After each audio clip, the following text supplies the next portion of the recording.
Assassin's Creed Mirage has just dropped right now, and it looks absolutely epic. I, for one, am really liking what we're seeing here. I'm really hyped, and I'm just going to be giving you a basic breakdown of what my thoughts are for this trailer. And yeah, let's go. So obviously, within the first moment of this trailer, we see the city, we see the bazaar, we see the heavy, crowded environments that harks back to Revelations, to Unity, to Assassin's Creed 2, and it basically signals a return to more crowded city environments. And you can obviously see the options that you have here. So basically, assassinating guards, going on rooftops, doing air assassinations, all of that good stuff, I think, is an indication that it might be coming back. And also going through alleyways and streets, it's something I've missed.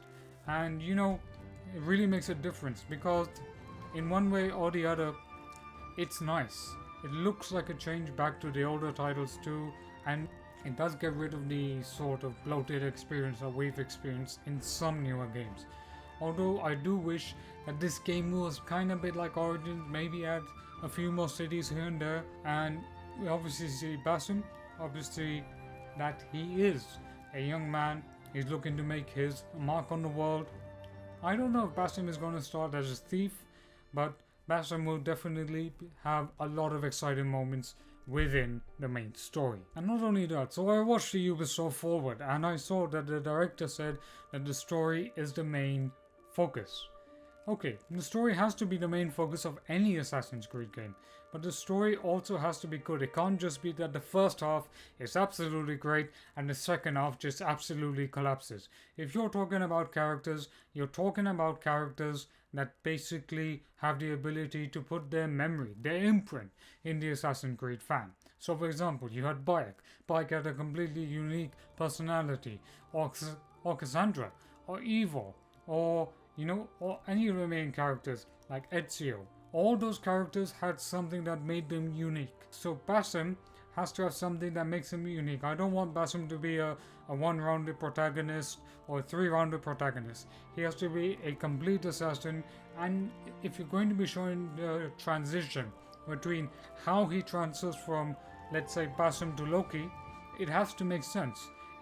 And if you're going to include mythology, then include mythology that makes sense in terms of the Isu time frame. I don't want the bloated Assassin's Creed Valhalla world.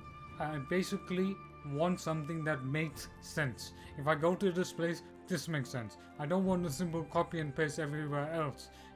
I want something that immerses me into this world. And we're going to be playing in 8th century Baghdad.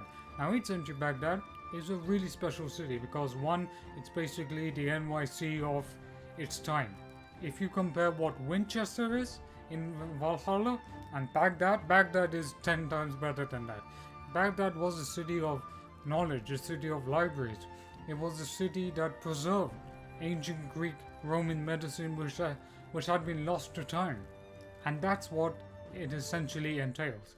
And I really like the callbacks to Assassin's Creed Unity. I really think that the game is looking good in many areas. And what do we have here? Oh, we also have a Sumerian mask, or maybe a Babylonian mask, and I really do hope that this game sort of goes into the Isu mythology of ancient Mesopotamia, because I think it would be really awesome to see that moment.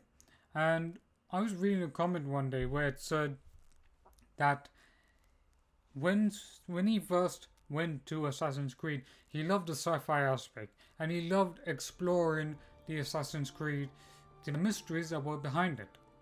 But the main problem was that as soon as they went into the past, it just ruined it. And I'm like, no. Here's the thing. Exploring the past of Assassin's Creed, the Isu stuff, is incredibly important to figure out how the whole Isu race basically just fell. And I do not subscribe to that viewpoint that simply the mythology detracts. No, the mythology adds. But that's my opinion. At the end of the day, Assassin's Creed Mirage does seem a return to the franchise's roots I am really excited. I'm also cautiously optimistic because the game could go either way. To be honest with you, I'm glad that we're returning back to the old school roots. I'm really glad that we're getting back to assassinations. You can obviously see the assassin ritual over here, and I really want to see more of the old school stuff coming back to Assassin's Creed. And I really am excited to see what the future of Assassin's Creed hold, and I'm going to be covering the new Assassin's Creed games within a few videos, and I'll also be covering more IC content. So please don't forget to leave a like, share, comment and subscribe. I shall see you on the next video.